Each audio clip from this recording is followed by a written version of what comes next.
une place européenne. L'un des artisans de cette remontée, outre l'entraîneur Pierre Sage, c'est Alexandre Lacazette. Lacazette ressuscité qui a rencontré Raphaël Domenech.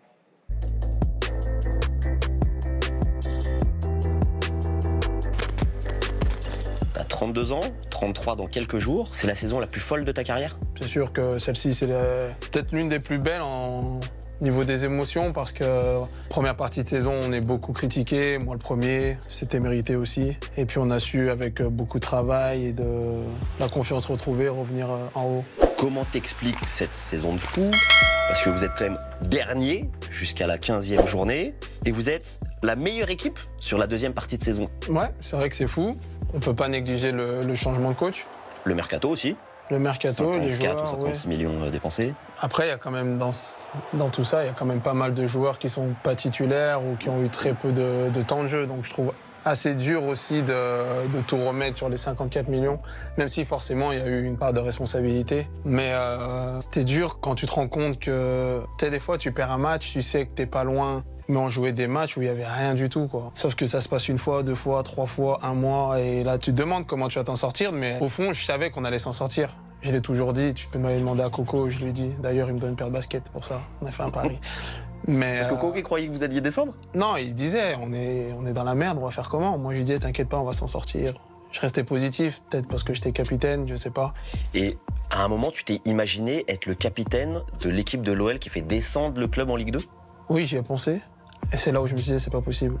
Alors oui, je voulais être dans l'histoire, mais pas de cette manière.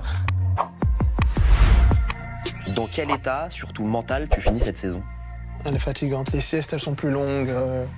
Le repos est important. Non, vraiment, émotionnellement, je savais pas ce que c'était que de jouer le maintien. J'ai pas envie de le revivre. On n'en parle pas parce que forcément, ça fait pas rêver, mais mentalement, je peux comprendre les joueurs qui ont des difficultés à s'en remettre. Parce qu'on va toujours dire, oui, ils sont footballeurs, ils gagnent de l'argent. Oui, c'est vrai, mais quand on aime notre métier, on aime le football, l'argent, on le met de côté. Et au niveau des émotions, c'est vraiment dur. Et en tant que capitaine, comment t'as réagi quand t'as vu certains coéquipiers sombrer mentalement aussi, parce qu'il y en a certains pour lesquels ça a été très dur? Il y en a qui ne le montrent pas, qui sont touchés. C'est compliqué. En plus, dans cette période, moi, je suis pas bien avec le coach aussi. Donc, tu vas parler à un mec, mais tu te sens pas légitime. Et c'est là où le coach Pierre Sage, il a été bon avec son staff. C'est qu'ils m'ont pris, ils m'ont dit, même si t'es pas content de ta prestation, t'es quand même légitime de dire ce que tu penses. Donc, ça a fait du bien en tant que joueur d'entendre ça de son coach et du staff. Pourquoi ça fonctionne avec Pierre Sage alors que ça n'avait pas fonctionné avec Laurent Blanc ou avec Fabio Grosso? Avec Laurent Blanc, déjà, la plupart des joueurs, on était étonnés quand il se fait virer. Parce qu'il était vraiment très apprécié. Maintenant, on n'a pas fait les résultats qu'il fallait au mois d'août. Donc c'est, entre guillemets, de notre faute aussi. Et avec Grosso, je pense que c'est un coach qu'il faut avoir plutôt en début de saison, qui puisse installer ce qu'il a envie, ce qu'il veut faire, plutôt qu'en milieu de saison où il a voulu tout changer, une manière de travailler qui ne correspondait pas à l'état d'esprit de l'équipe du moment, je pense. Fabio Grosso t'a mis sur le banc cette saison. Est-ce qu'il y a un moment où t'as failli péter un plomb? Oui, j'ai failli. Mais je ne l'ai pas fait pour le bien de l'équipe, pour le bien du club. Parce que déjà d'une, je sais que je ne suis pas bon sur le terrain sur le moment. Et que je me dis, vu notre situation, si on peut sortir de cette situation et moi sur le banc, je vais rester sur le banc. Même si, au fond de moi, je ne pensais pas que c'était la meilleure solution. Comment tu as su aller chercher les ressources pour être performant alors que tu es remis en cause? Avec le travail.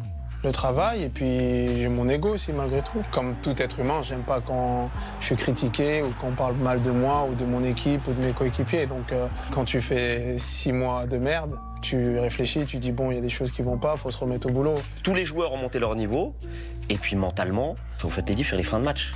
Ça, je pense qu'il faut voir avec le coach. Parce qu'à l'entraînement, toute la semaine, ça s'énerve beaucoup. Donc je pense qu'il cherche ça. Après, malgré tout, le jeu n'est pas parfait, mais au moins, on a des victoires, au moins, on est heureux de jouer, il y a beaucoup plus de plaisir. Il y a aussi les supporters qui ont compris qu'il ne fallait pas nous enfoncer parce qu'on était déjà bien bas et leur soutien à chaque match, même en déplacement, quand tu es dernier du championnat, c'est quand même bien. Tu étais là, lors du dernier titre de l'OL, en 2012. Tu es le capitaine de l'OL, tu t'imagines lever la coupe? Ouais, je l'ai rêvé, c'est sûr. C'est vrai? C'est sûr. Déjà l'année dernière, je le rêvais. Je me suis dit, j'aimerais bien revenir et la lever. Maintenant, il y a un match à faire avant de penser à la soulever. Est-ce que tu es candidat pour les JO? Franchement, je sais pas. Oui, ça a l'air d'une belle aventure. Quand tu as, pour moi, 33, 34 ans, Tu dois avoir une bonne préparation si tu veux avoir une belle saison. Il y a beaucoup de choses qui rentrent en compte. D'après mes infos, l'OL aurait voulu te vendre en Arabie Saoudite cet hiver. Toi, tu veux rester à l'OL la saison prochaine ou partir en fin de saison? Alors, oui, je l'ai entendu. Mais pour ce qui concerne mon futur, je vais vraiment attendre la finale. Après la finale, et je vais me poser avec le club, on discutera. Mais là, à l'heure actuelle, vraiment concentré sur la fin de championnat et sur la finale.